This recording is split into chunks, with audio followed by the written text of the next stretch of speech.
What's up everybody, I'm HoopsandHipHop, and if you couldn't tell, I love Pokemon, and if you're watching this video, I'm sure you love Pokemon too. But just because I love the franchise, it doesn't necessarily mean I love everything about it.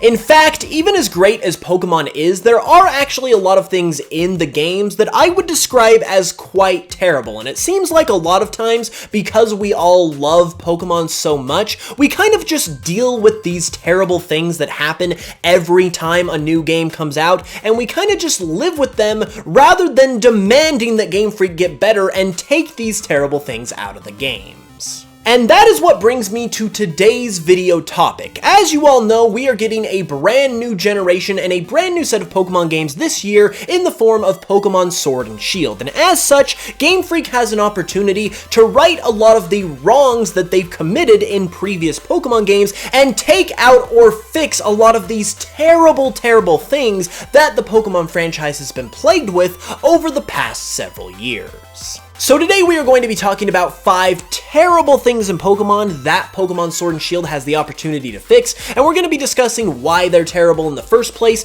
why Pokemon Sword and Shield should fix them, and why the franchise would be better as a whole if they didn't do what they're doing right now. I will say though that this is somewhat of an opinion piece at the same time, so if you have a different opinion, that's completely fine. Be sure to let me know in the comments below, but with all of that being said, let's go ahead and get started. Okay, so the very first thing we're going to be talking about in this video actually has to do with the very first generation of Pokemon, and that would be about all of the Gen 1 pandering that has been going on in the Pokemon franchise over the past few years. It's no secret that Game Freak likes to feature Generation 1 every chance they get, but it's kind of gotten a little bit excessive in the past few years. It all started in Generation 6 with the Mega Evolution mechanic, which saw a bunch of Kanto Pokemon brought back into the spotlight when they got a new Mega Evolved form, and on top of that, we were also given Kanto starters in those games during the main story in addition to the regular Kalos starters, which is something that really hadn't happened before up to that point. And then from there, it kind of just spiraled out of control in Generation 7 with Alola forms, because unlike Mega Evolutions that featured Pokemon from every generation, Alola forms only featured Pokemon from Gen 1, which was an obvious bit of pandering, and that's not even mentioning the fact that Kanto was mentioned all throughout the game of Pokemon Sun and Moon and Ultra Sun and Moon, and it was just so obvious that Game Freak was trying to take advantage of that nostalgia, and it really got excessive. But then it reached a boiling point after the Alola games in Pokemon Let's Go Pikachu and Eevee, where we got a full-on remake of the Gen 1 games. And even though I personally love them, it definitely obviously was the pinnacle in terms of the Gen 1 pandering, especially because only Generation 1 Pokemon could be found in those games, with the exception of Meltan and Melmetal. So basically, in Pokemon Sword and Shield, all of this needs to stop. You need to stop relying on Generation 1 to get people interested in your game, and even though it's fine to have it be featured as a bit of nostalgia, because everyone loves nostalgia, you really don't need to use it as a crutch. You don't need to rely on it for the success of your future games, because every single generation of Pokemon is amazing, and there are tons of fans of each of them. So basically, just cut the Gen 1 favoritism and give every single generation some equal representation in Sword and Shield and we'll be good, because frankly, everyone and their dog is tired of Kanto at this point. Okay, so next up on the list is a problem that seemed to have lingered for the past several generations that we quite haven't been able to get rid of to this point, and that is the issue of adding an insane amount of legendaries into every new Pokédex of every single new generation. Ever since Generation 3, it seems like we've been getting more and more legendary Pokemon every generation, to the point where they're not even really legendary anymore because there's just so many of them. In Generation 6, we kind of had this fixed because that generation only had 6 or so legendaries, but then in Generation 7, we went back to having massive amounts of legendaries, and even though the Ultra Beasts aren't technically considered legendary Pokemon, they basically are at the same time, and if you count them with the official legendary Pokemon, it makes up a huge portion of the Alola Pokédex. decks. So in Pokemon Sword and Shield, I am begging Game Freak to make legendary Pokemon legendary again. In Generation 6, we had this right for a brief time where there were only 6 or so legendary Pokemon in the entire decks, and honestly, that is the way it should be. I just feel like the meaning of legendary Pokemon has gotten lost over the years to the point where they're using legendaries as a way to kind of get fans interested, as opposed to keeping them true to their roots as a legendary rare creature that hardly anyone in the Pokemon world gets to see. And I really hope in Pokemon Sword and Shield that they fix this issue, because it's honestly a huge problem and has been for a long time. Next up is something that Game Freak has actually been getting better with in recent years, but it's absolutely crucial that they continue in that right direction for Sword and Shield, and that would be the issue of an easy difficulty. I'm hopeful that this won't be a problem in Sword and Shield, because they have specifically stated that this game is going to be more geared towards hardcore players, and in Generation 7 we actually saw a legitimately challenging game in Sun and Moon, and even Let's Go Pikachu and Eevee had their challenging points as well. But this has also been a problem in recent years, because the challenge in Generation 7's games was actually the result of a response to the ridiculously easy games that were Pokemon X and Y.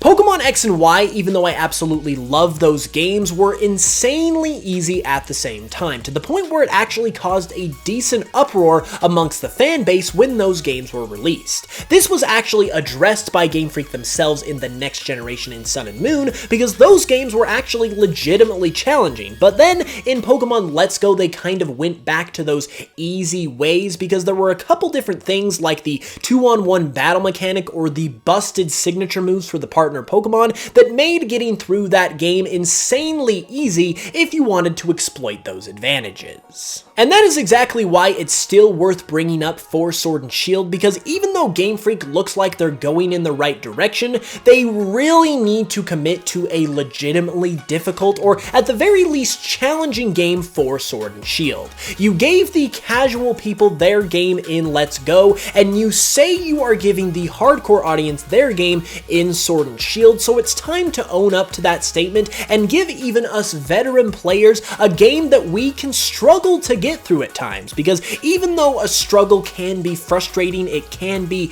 kind of difficult and challenging, that's what makes getting through those challenges so much more rewarding, and that's actually what makes the games that much better, because they actually give you a legitimate sense of accomplishment once you're able to get through those more difficult moments. So earlier in the video, I talked about how all of these things, even though they're terrible, we kind of just live with and make the best of as Pokemon fans because we love the franchise so much. And I believe that statement is no more true than in this particular subject we're about to talk about next, and that would be the issue of a friendly rival.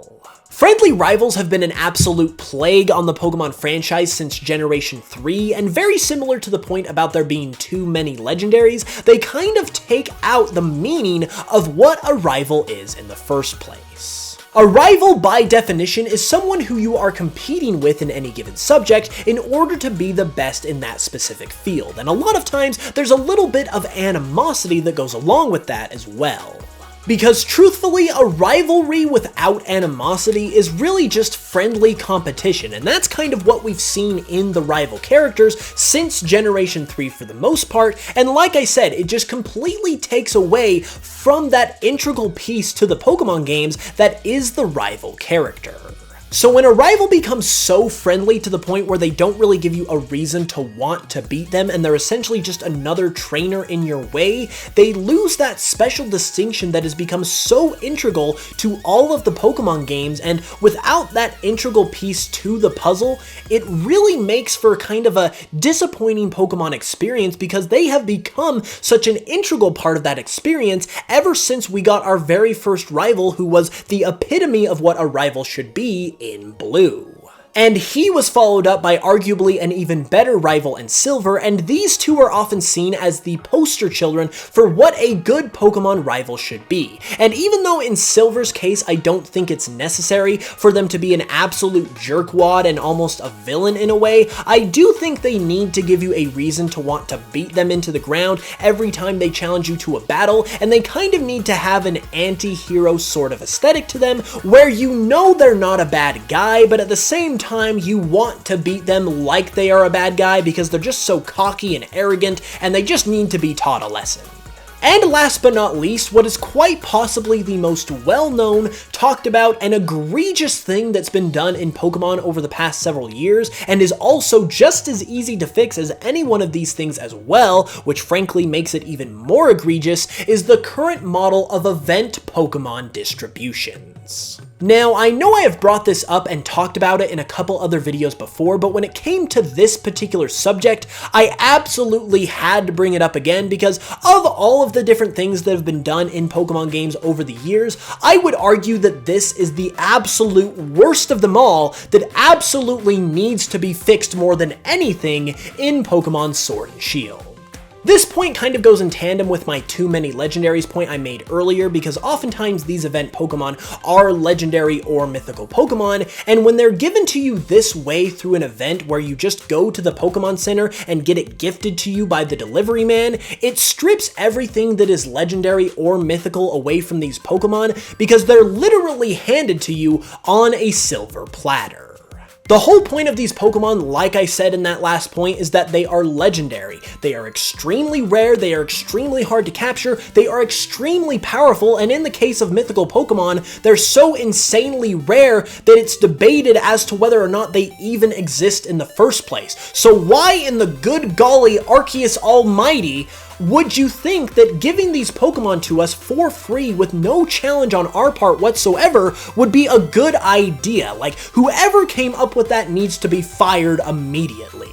Now, I understand the appeal of legendary and mythical Pokemon from a marketing standpoint because they are going to be the Pokemon that are the most valuable to Game Freak in terms of promoting their game, but honestly, that is not worth the absolute slap in the face that you give Pokemon fans and the games themselves, not to mention the status of legendary or mythical Pokemon, when you give us these Pokemon for free. I would rather go out into the desert and dig a 10-foot hole into the ground to get this Pokemon, then get it for free. Like, I can't tell you how much I absolutely hate this idea, especially when it came off of the heels of the best way to do event Pokemon that we've ever seen in Generation 4, where we were given an event item which led us to a little bit of gameplay that allowed us to find and challenge and catch that particular Pokemon. The fact that Game Freak basically did a complete 180 in terms of their philosophy of how to make these Pokemon available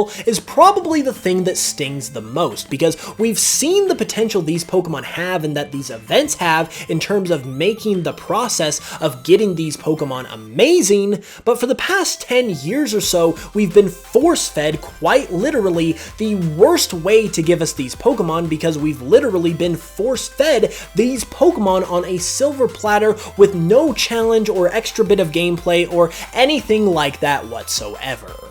And the fact that this is done with some of the rarest Pokemon of all time, Pokemon that in terms of the lore aren't even 100% confirmed to exist, is just a complete slap in the face to the fans, it's a complete slap in the face to the franchise, it's a complete slap in the face to the games that they are put on, it's a complete slap in the face to Game Freak themselves, and they honestly lose a lot of respect in the eyes of the fans and the gaming community when you do something this egregious. So for the love of holy Arceus, please fix this in Pokemon Sword and Shield.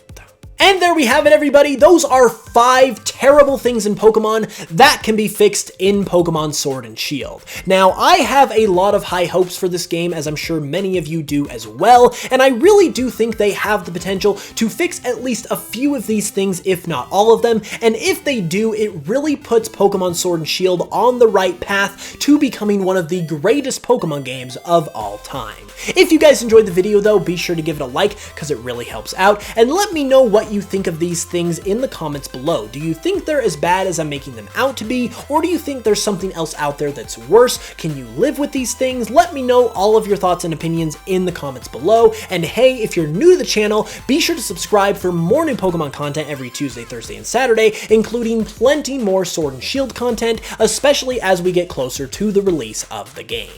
And finally, if you like what you see here and you want to further support the future production of videos like this, consider following me on Spotify and giving some of my Pokemon remixes there a listen, because that is by far the easiest way to directly support the channel outside of just watching videos, and it really does make all of the difference in terms of sustaining the channel, in terms of growing the channel, so I can continue to bring videos like this to you guys that you can all enjoy. So if you are doing that or you are considering doing so, it is sincerely appreciated. With all of that being said though, I will be back on Thursday for another video, so be sure to hit that notification bell so you can be notified as soon as it goes live. And with all that being said, I hope you know I love you guys, and until the next one, as always, I will smell you guys later.